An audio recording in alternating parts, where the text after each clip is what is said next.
everyone, we're back again. Good afternoon. Say hello, Mark. Which Mark? Me, Mark? No, the other Mark. You've already said that. The good-looking Mark. I'd like the good-looking Mark. The guy that's made the best hair choice out of the two to actually say hello. Yeah, welcome, Mark. Thank you so much for taking time out. I'm sure it's pretty hectic where you are now. Yeah, it's things are a little crazy. I appreciate you having me here. I'm super excited to have this opportunity. Yeah, and I think it's worth saying. I was going to say you'll be pleased to know you're the first American we've had on so far. Yeah. Oh, okay. I'll take it. I'll take it. You know, I had long planned to try to push stuff on this weekend because people are missing UK Games Expo. So I'm just glad it all came together the way it did for a larger opportunity. So it might be worth talking about it. I mean, anyone who's not enjoying the weekend, you're actually looking at the person who's responsible for it. So this whole thing came out of a conversation that Mark, it was a random conversation, wasn't it, Mark? You asked to speak to one of the admin. We had a brief couple of twos and fros on personal messages. You had some stuff over here already for UKGE in preparation. You were wondering how best to deal with possibly getting that house into the market. And basically, I think it was very, very late on Friday, this time last week, probably, a little bit later. He said, well, this is what I'm planning to do. I'd like to do, especially for you guys, some sort of weekend event. And I went, what, you mean like a virtual? Cool. Okay, I'll be back to you, Mark. And that's where it all came from, basically. So I don't take any responsibility, Mark. This is all on you. So it's either thanks or otherwise, but it has been a really, really exciting and interesting week for all of us putting this together. And I'm hoping everyone's having a really good time. And I'm hoping you get something out of it as well, because, as I say, it wouldn't have happened unless you said that random comment. Sure. Well, I already have, so it's fantastic. I mean, yeah, I'm glad. I'll take all the accolades and none of the bullshit. That's okay. So it's worth mentioning, because a lot of people will be familiar, that your first game was Artemis Project, which actually no. Oh, my first game is a little tiny game called Unreal Estate that is almost disappeared to time. Okay. My first big game though is the Artemis Project. Yeah. That was published by Grand Gamers Guild. Absolutely. All right, keep going. Yeah, keep going. And it's one that I've played, and I was a big fan of it because I would say that certainly worker placement is up there as one of my favourite things, and I just love the twist that it has on that. It's very rare that you get that kind of crossover between the two big, Eurogames and Ameritrash, or whatever you want to call it. But I think you've done a really good job there. It's like, these Euro mechanisms, but there's just so much meanness in there, but not to the point where it's off-putting. It's like, I'm going to just kick you out of this spot, and does some really clever things. I found that the tone of the table is set by the table with that game. Yeah. If you want to play nicely, you can, and if you want to stomp all over each other, you can.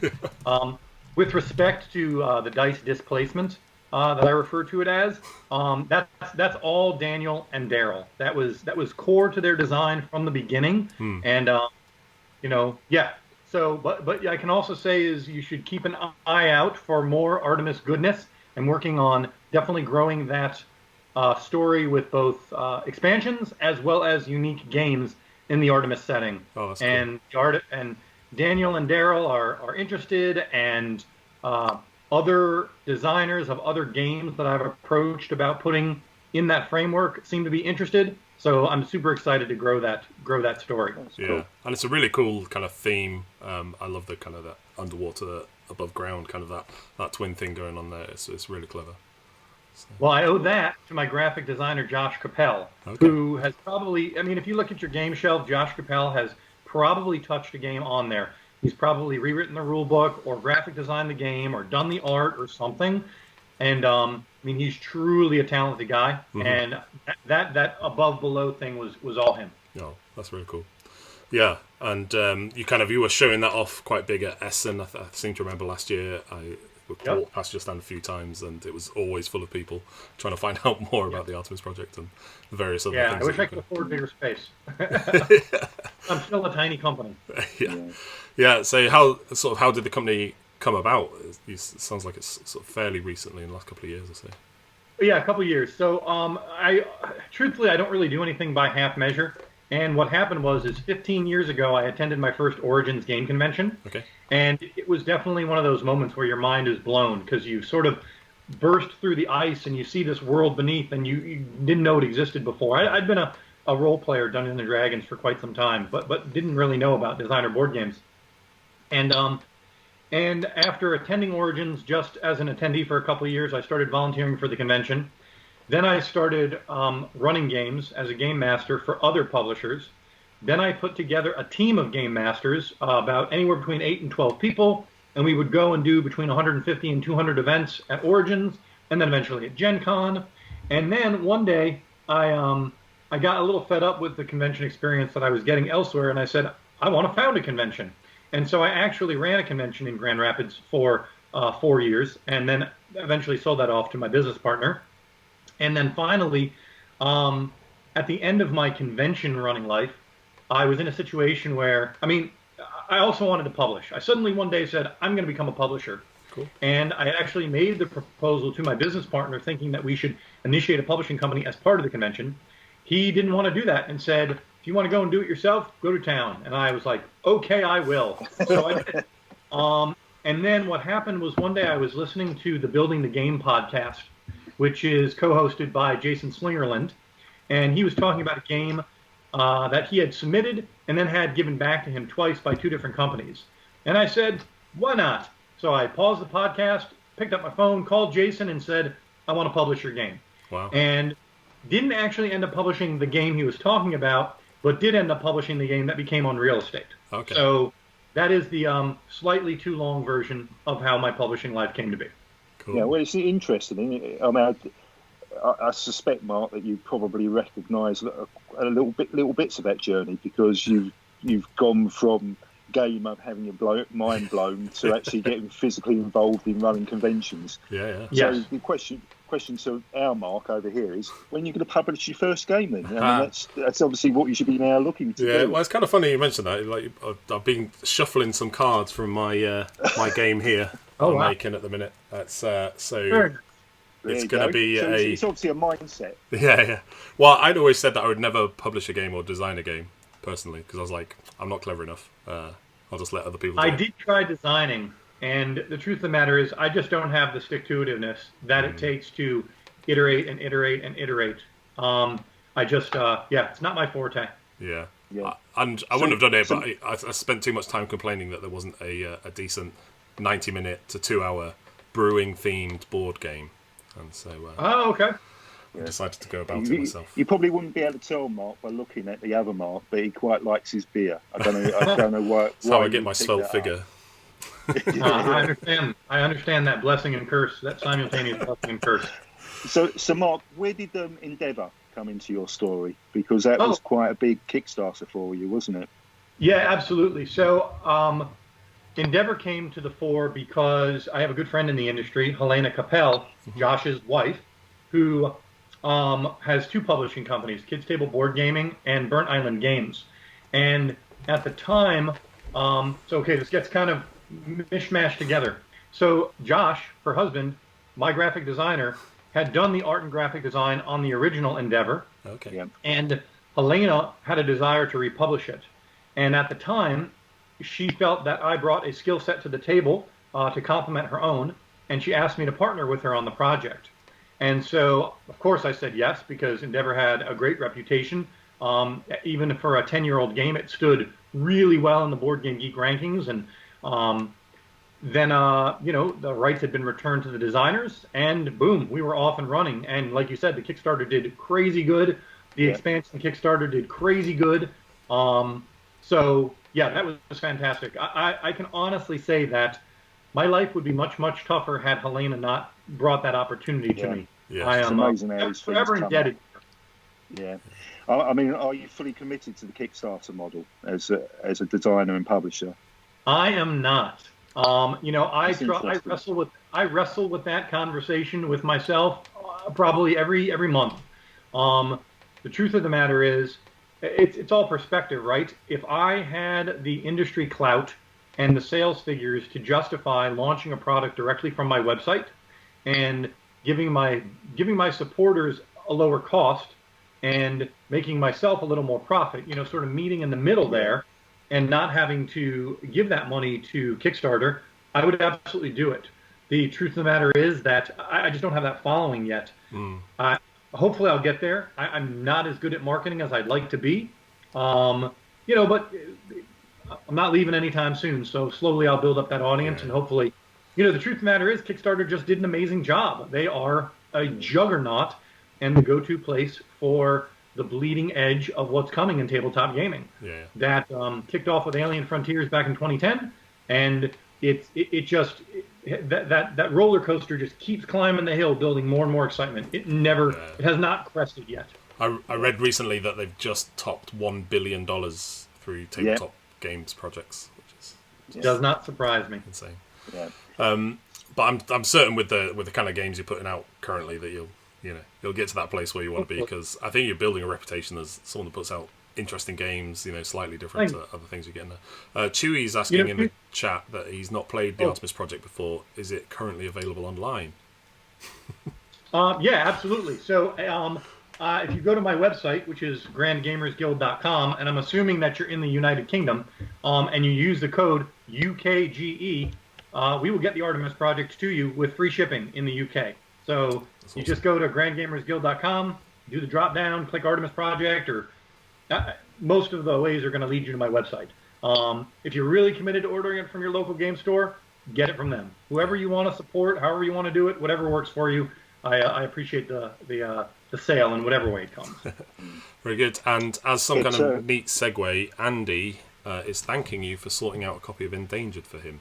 And so Oh, okay. You're welcome.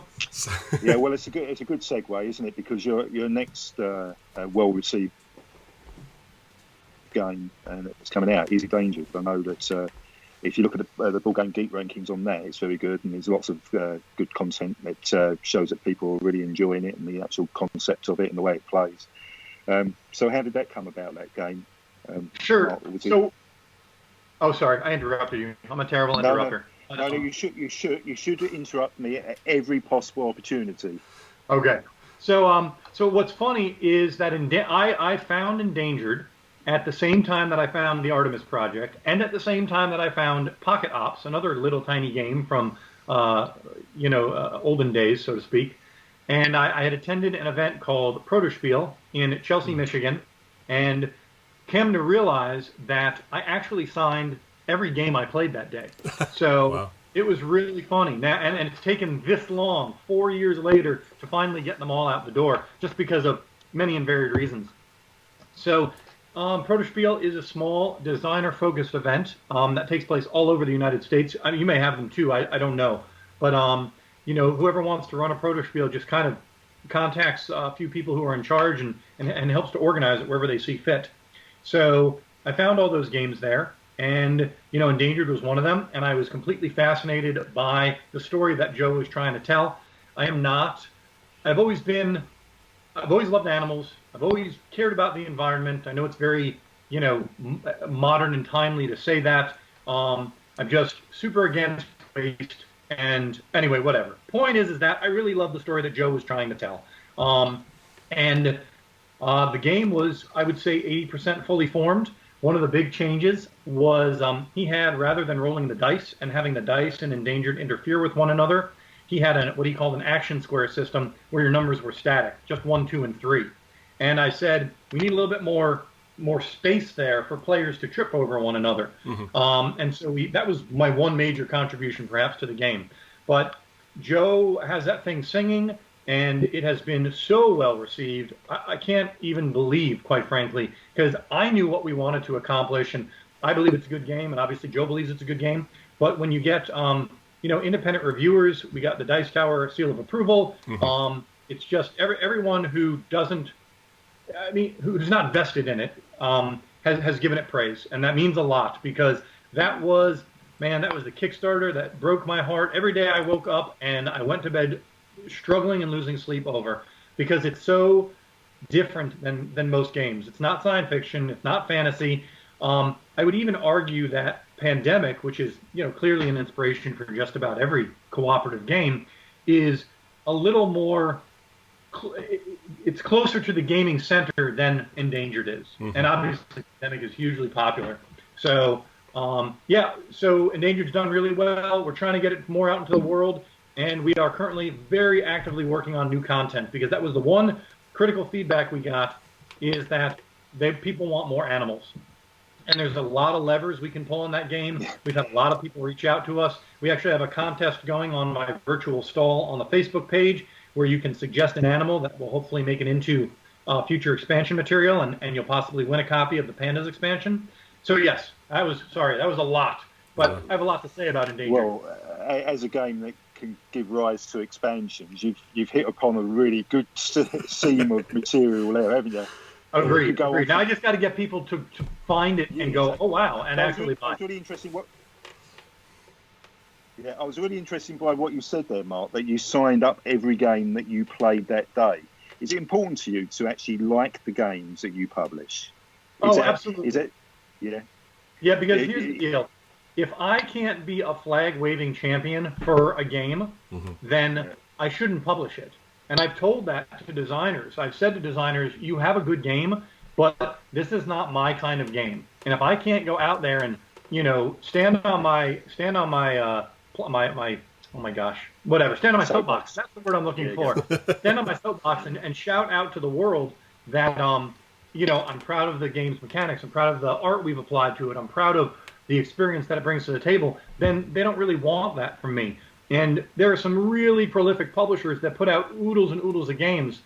No disrespect to anyone, but I just have a hard time believing that they are intimately familiar with every one of those products. So yeah. Yeah. That's great. And I think the thing I've seen sort of, it was, what I experienced when I played the Artemis Project, and from what I've read from Endangered so far, is it's doing something slightly different. It's kind of taking what people are familiar with, like with worker placement or with co-op games, and just kind of moving it somewhere new and being like, this is a different way to experience it. Because I think probably most co-op games kind of function almost on that basic Pandemic framework, and they might do some. Yeah. But this Endangered is just so different. Like, there's the co-op thing, but you don't really have that kind of issue of the alpha gamer from the initial reports that I've heard of someone just taking over and being like, oh, this is what we're going to do as a team. This turn. Right. So, well, and that functionally somewhat comes from the dice, because people can have an idea of how to play the game, but if you roll the dice and as a function you cannot place in a particular spot because the dice are interfering with one another, that I think was really important to making the game soar as opposed to not. Yeah, that's really clever. And then and you've got I was going to say, you've got something else coming out soon as well, haven't you, Mark? Oh yeah. So one of my goals as a publisher, and one of the hashtags that I don't use often enough, is Game Night Go-To. And because my goal is to put out such a wide array of games that you could play all of our titles in one night and not realize they're from the same publisher, just because they all touch a different chord in gaming. So yeah, we have Garinto, which did really well on Kickstarter. I was super shocked just because it's an abstract, and while I think the theme is present, I mean, abstracts for a particular reason. And essentially, you're just very simple mechanically. You're moving a tile from off the board to on the board, and then gathering other tiles as a function of that. And that had a successful Kickstarter that ended about a month and a half ago and is on pre-order right now. So anyone who's interested, look it up on Board Game Geek. The webpage, we're getting it up right now, but if you find it, you can find it in Pledge Manager too, is where it's at. So yeah, Garinto is the next game that we're moving it real quick. Right now, I'm just waiting on the final files and the proof, and we'll be off and running with mass production. Awesome. And where are you printing that, producing that? China. Everything's in China right now. Yeah, sure. I've looked at domestic production, but it just does not pan out. Yeah. From a economic perspective. Yeah. I definitely hear that. Unfortunately, I was working for a publisher, and then we produced in China, and then I did like a road trip of Europe. I was like all over Poland and Czech and stuff, and it's just, we would have loved to move it kind of closer so that they, a bit more environmentally friendly for one, but certainly exactly. But it was just, but it's you know just what? so hard they do to a great compete. job. I mean, the production value on Endangered is through the roof, and I have literally had one production error that I had to replace from a damaged part. I was, they have their systems down. There's a reason why, they're amazing at what they do at a great price because they've been doing it for a long time. So as an American publisher, Mark, I mean, not getting too political. Sure. Are you fearful about what's going to happen in terms of the trade relationship between America and China, given what you've just said? Oh gosh, I'm not fearful. I don't. There was some craziness earlier this year about what taxes and Tariffs, tariffs. That's the word. That seems to have petered out and become a non-issue. Whether we'll see something rise up now in the wake of coronavirus and stuff, I hope not. I'm a bit of an idealist. I like to think of us as a world and not as individual countries, especially in this, really weird time. So, if I have to pivot, I'll pivot. But fingers crossed, I don't, and we'll continue on.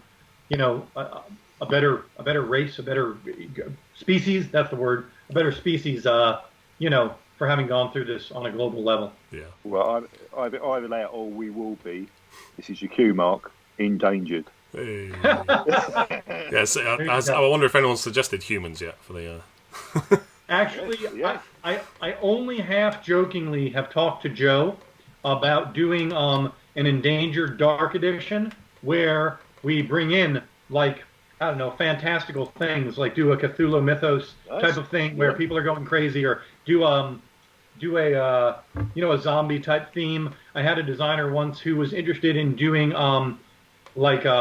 sort of a Jurassic Park style Velociraptor scenario where the goal was to eliminate the animals rather than keep them alive. So there's a lot of room in the system to do a lot of different things. So I will say maybe eventually, because I love to see Endangered as a brand and as a story have solid footing before we take a left turn with it. Yeah. Chuck in the comments is saying Sasquatch. So. Yeah. Sorry. Chuck's saying Sasquatch in the comments. Oh yeah, there you go. Bigfoot. We could have a bunch of that would be interesting actually. So just we'll have one creature, right? And the goal of the game is to find it. I think Cryptid might have covered that pretty well, but who knows? That's good. If I get a good design that functions within the system, I'll say anything. Very good. Well, thank you so much for taking time out and coming to chat to us, and thank you again for your very generous offer here of free shipping on your games from grandgamersguild.com. And thank you for planting the seed for this. Mark. Well, this has been tremendous. I'm super excited. I hope everyone walks away with having benefited, the gamers, the retail shops, the publishers that were able to participate. Yeah, awesome. Absolutely. Thanks, Mark. And that's the last one of our chats for today. I think Bez is on in about half an hour doing some live micro muckle game, so get back on and check that out. We'll be back tomorrow with some more interviews and then the big quiz tomorrow night. So thank you all so much, everyone, and we'll see you around.